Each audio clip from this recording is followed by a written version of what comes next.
What's up, peoples? Is GVBRAZY here, and yes, first video of the channel, and let's talk all things red. The ones there, because I just wanna bring up my thoughts and views what's happening right now anyway. And actually, not just right now, but it's like it's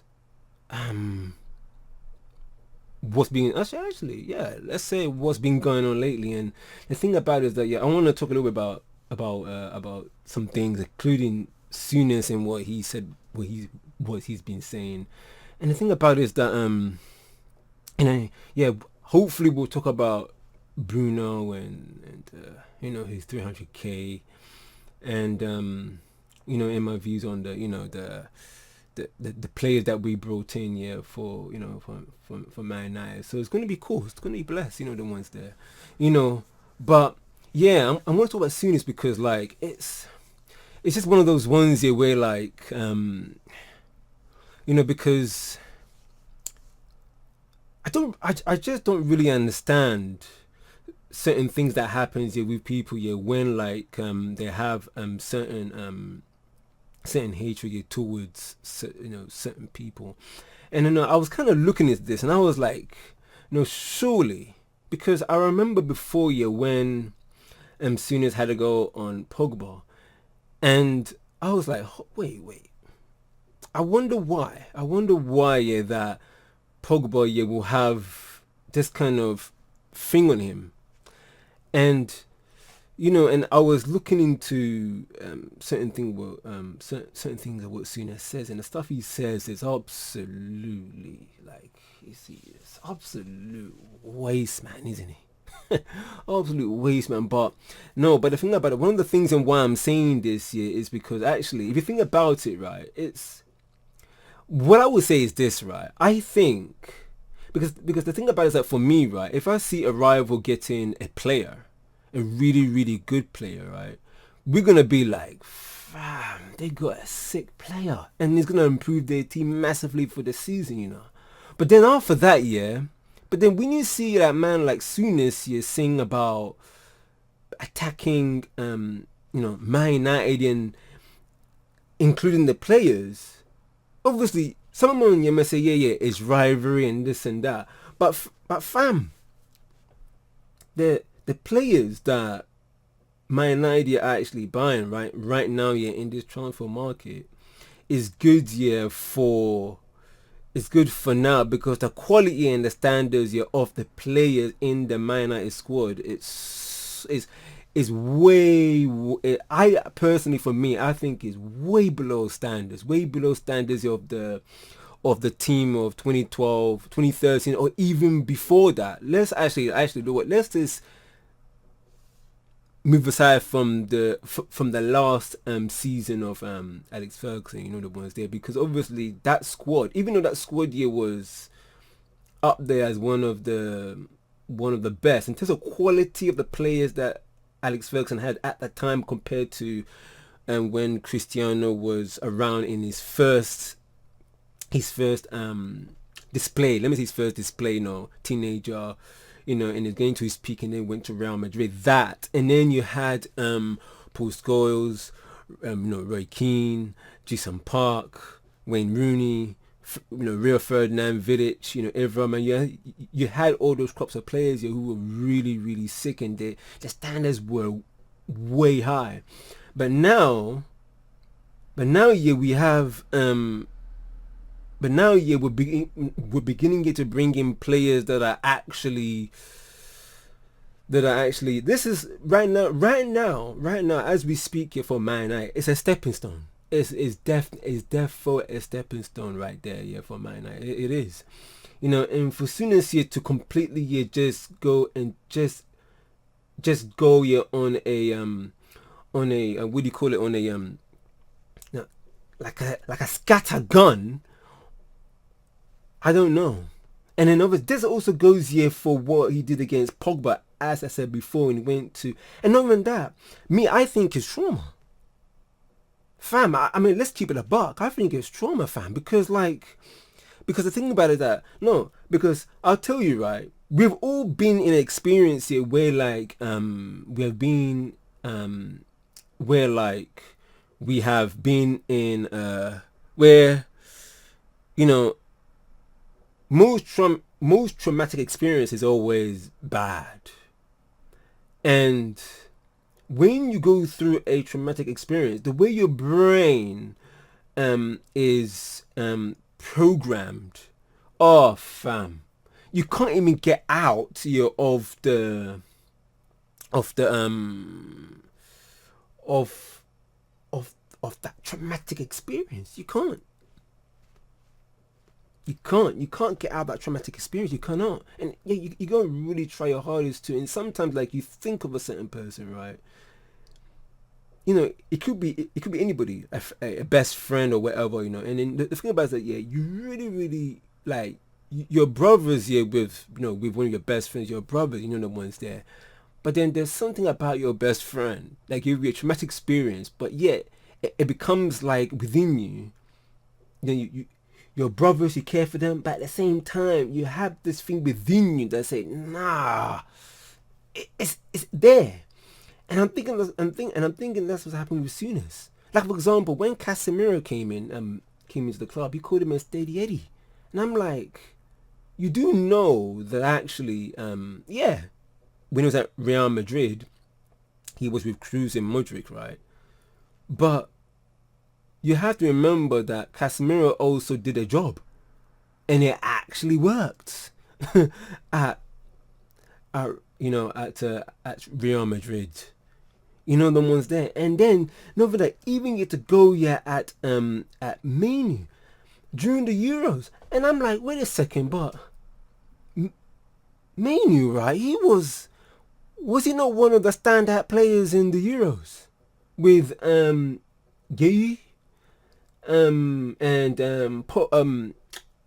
Cole Palmer? He was one of the standout players. We shouldn't look. Let's not do that. You know, with what happened at the Euros, right? Yes, you know, England, they're not good enough. I mean, I've been mentioning this here to the fam. You know, to my guys, man. Let's not do that. Yeah, like England, they're not good enough. You know, and I've said this from the start, and they lost. You know, like Southgate, don't know Wagwan. You know, the ones there. So therefore, like different management was needed for England to, you know, to progress. And then the thing about it is that you know, like mainly, right, we shouldn't forget, right, that actually Southgate was experimenting, you know, putting Gallagher there and you know, putting Trent, you know, because of the experimenting of him being midfield, because of his technical ability when it comes to you know, delivering the box, chipping the ball in the box. Sorry about that. You know, chipping the ball in the box and doing those fantastic diagonal passes. You know, the ones there. You know, to the player. You know, to switch play and to deliver it to Kane. Even Kane was one of the worst players, actually. You know, and even me, I even believe at the time that that Bellingham should have been coming off the bench, and Foden would play playing the cam, because there was one of the games that even Foden almost hit the bar post, I think. Did he not? In one of the games, and then the real Foden from Man City started to come because he was playing that central role. Anyways, but what I'm trying to say is that, and then Southgate brought in Manu, and then that's the midfield. Now, obviously, look, we know that Manu, man, shouldn't even playing the amount of minutes he's playing for Man United and for England, because he's still young. He's basically developing, and he needs that right nurturing for, you know, for his development too, because we all know that he's a generational talent. Look at the way that he dribbles. His technical ability is really sick. It's really good for his age, the way he plays. And we all know that the way he plays the way he plays in his profile should have been more in the offensive side of the game, you know, like 10 or 8, let's say. But then he's playing here with like Casemiro, you know, where you know, where probably Amrabat should be, you know, or, you know, and and then we shouldn't forget that Minu was the one who almost did that chance here when he gave it to Foden, that sick through pass it to Foden, and Foden almost scored, but I think Foden tried to put it in the near post here for England, but I forgot what happened, but it wasn't a goal. That he was one of the standout players. And fam, this is what I don't. These are all Man United players. Pogba, exactly the same thing. Now look, for Pogba, right? He is probably one of the best midfielders in the world, and obviously, yeah, injuries hampered him. But I believe that I believe that Pogba, right? He needs to be in a position here where like the manager gives him the freedom to do what he needs to do. And I'm thinking that he's going through the exact same thing, or at the time when he was at Man United, he's going through the exact same thing but Grealish is going through at Man City, where there's a system that Pep wants to play, and Grealish cannot be the Grealish that he was at Aston Villa when Grealish was carrying Aston Villa at the time. He was their best player. And then, you know, like Grealish cannot do what he does best. So then what's happening is that right now is that, you know, Grealish can only do a certain thing, stay here in his zone, and that's it. He cannot drift, or he cannot like do 1-2-1-2, get in the box and then probably score a curler or something like that, because we know how good the Grealish is technically for Man City. Man United, Paul Pogba there were many times here where Paul Pogba there are times where Paul Pogba does something sick, and you're like, how on earth did he do that? The close control and the, you know, and the through pass and the first time, and you're like, this guy. But the problem is that he doesn't play in it in the two in front of the defense. He should be playing it in a in a 4-3-3, but in the midfield by playing on the left. That's where he played for Juve. You know, and obviously, you know, Paul Pogba didn't have the players to be able for him to play on that left side, that left side of the three, in order for him to flourish, and also give Paul Pogba the freedom to do the freedom what he wants. And then Souness has a go at him, you know, and then also for him to go at the players that Man United is bringing on. Oh my days, bringing in, I said in the transfer market. And you know, like for you know, I really rate what Ineos are doing at the moment. They're doing absolutely sick, you know. But you know, like when we brought in Euro and Xerxes, I wasn't that excited. I was like, look, let's keep it on the deep low. Let's calm down and wait, because you know, because we can only judge of what's gonna happen here when the transfer window closes. We cannot just like, you know, we can't just like how would I call it, you know, just we cannot just judge it right then and there. And Ineos are cooking. They're doing things behind closed doors. They are assessing their options. Like if they can't get the first option, they go for the second. They can't get the second, they go and get the third. You know, the ones there. They're doing all of that.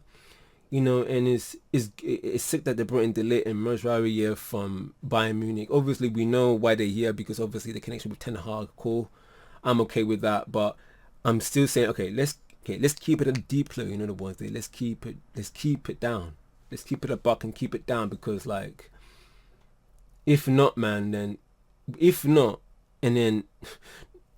if we are not right, I mean, by all means, man, we have every right here to be excited, but we shouldn't get too excited, fam. We shouldn't get too excited.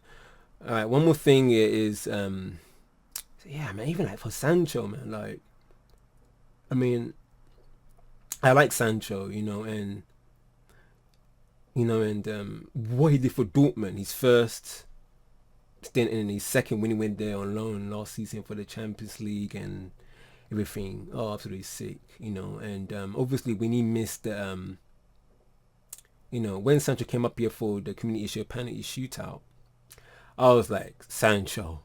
And and obviously for me, I wasn't like I was doing that because of him, not because of Man United, because I know what's gonna happen if he misses. I know. And then it happened on Twitter, I think. I heard that Sancho was trending and nobody was even talking about Rashford when he missed all those chances. Everybody was all going on Sancho. What about Evans that he missed a penalty as well? So it's not just on Sancho. What about Evans? What about Rashford? What about the players that missed their chances in the Community Shield? We had bare chances to put the game to bed. And obviously Ahmad, oh fam. But obviously for Sancho, man, like I want him to do well. But the thing about it is that he's the type of player that needs encouragement all the time. And I know how that feels when players, when you look at a player, right, and they look like they can't be bothered, but actually he's bothered. We should remember that every person, in terms of personality and who they are, we're all different people. And then the last thing that you want is mismanagement. That's the last thing you want is mismanagement. And then what happens when you mismanage somebody? What happened? Can you imagine going to hospital, you have a stomach problem, but all of a sudden they're talking about your kidneys, your lungs, and you go to say, no, I'm gonna die. I'm here for my stomach. I'm not here for my lungs. That's the mismanagement right there.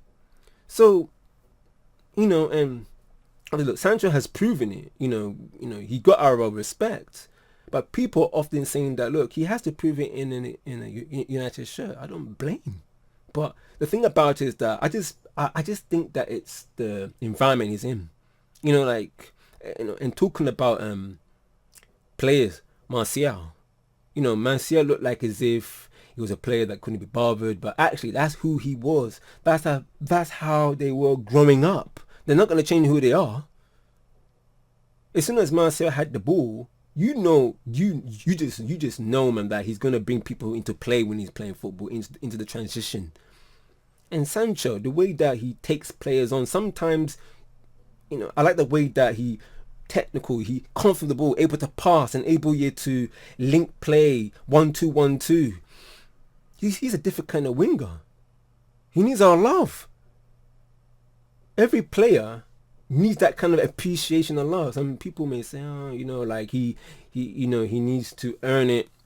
That's totally understandable. But he also needs to also be in the, because it's a system thing now, for for football now, he needs to be in the right system. And when you're not in the right system, and especially the right profile players, they get mismanaged. Anyway, Bruno Fernandes, 300k. When I saw it, I was like, what? I was like, 300k. Let me say this, right? I mentioned this before about quality of the team right now. Despite the fact that the quality of Man United's team is not as good as like 10, 12, 13 years ago,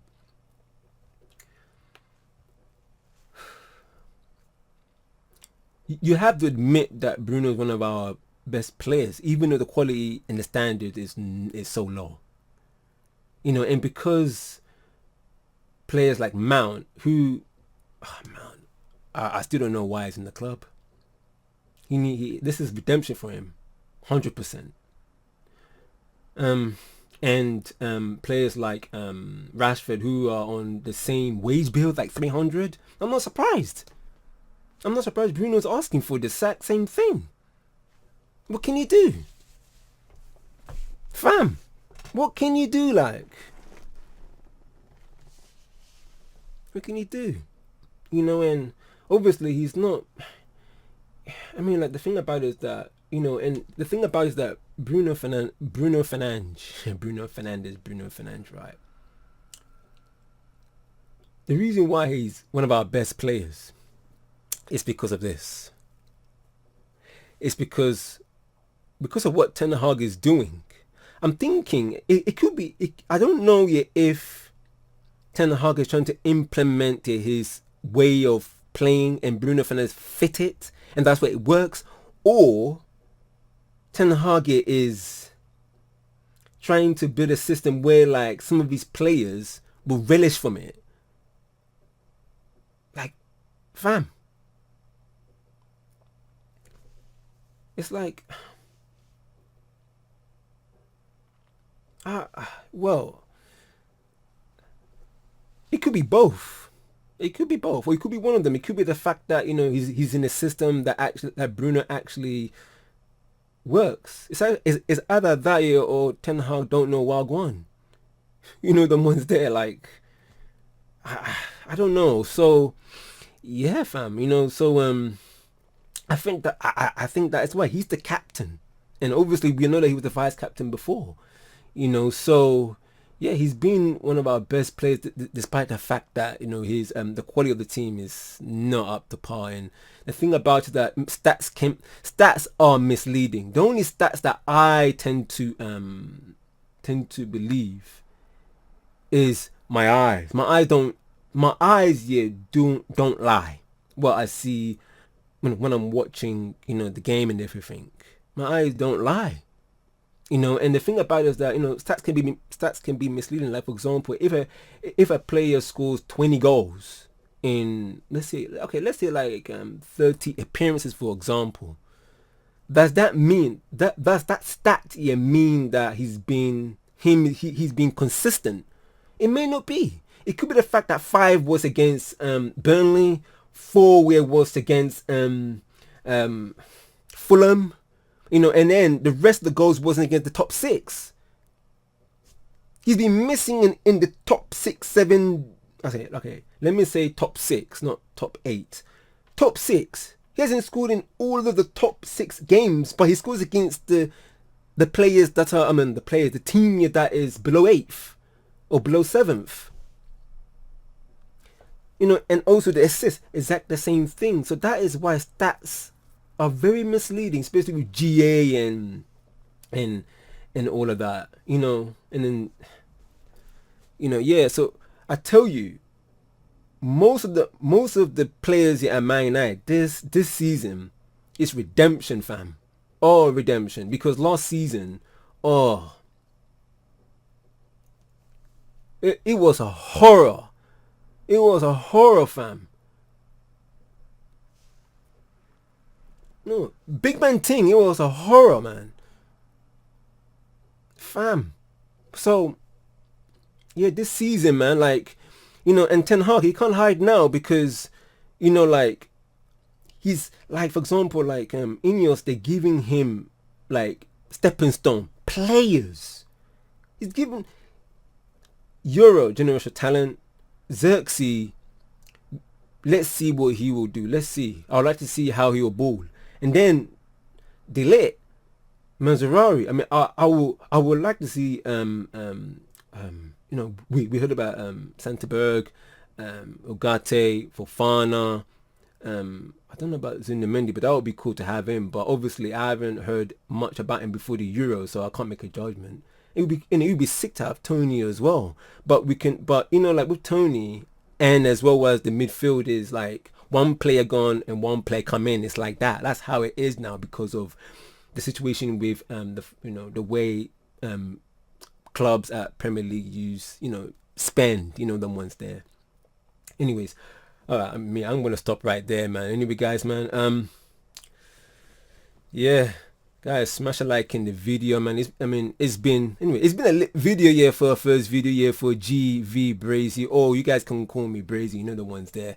It's been sick. I really enjoyed it, and hopefully, my prediction here for Man United is that minimum, if they get the players that we need, even maximum for midfield should be 2 midfielders, and I would even say another striker, because Højlund shouldn't have the number 9. It should be Tony. Anyway, let's just see, right? But I believe it should be minimum top 4.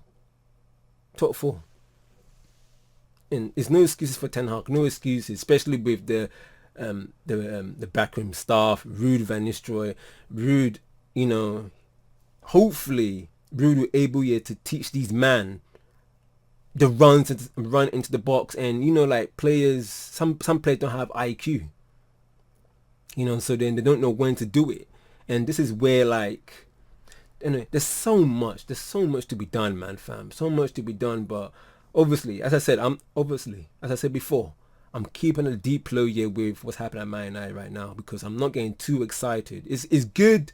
They're cooking. The ones there. They're on smoke. It's cool. It's blessed. The ones there, what they're doing. But let's see if they were able to bring in the midfielder they need here for Man United here to get into top 4. Minimum should be top 4. And Old Trafford, man, it needs to be back into the theatre of dreams, back to when it was a fortress. Them ones. So, yeah. Anyways, guys, don't forget to like and subscribe. Don't forget, guys, just to support the content. Also, bring up your thoughts in the comments section below. I think, guys, we blessed. It's a lit video. The ones, and hopefully the next content we'll do, man, will be more on Man United Red Talk right there. Anyways, this is GVBRAZY, or for short Brazy, right there. Take care of yourself, bless, peace, and I see you guys then.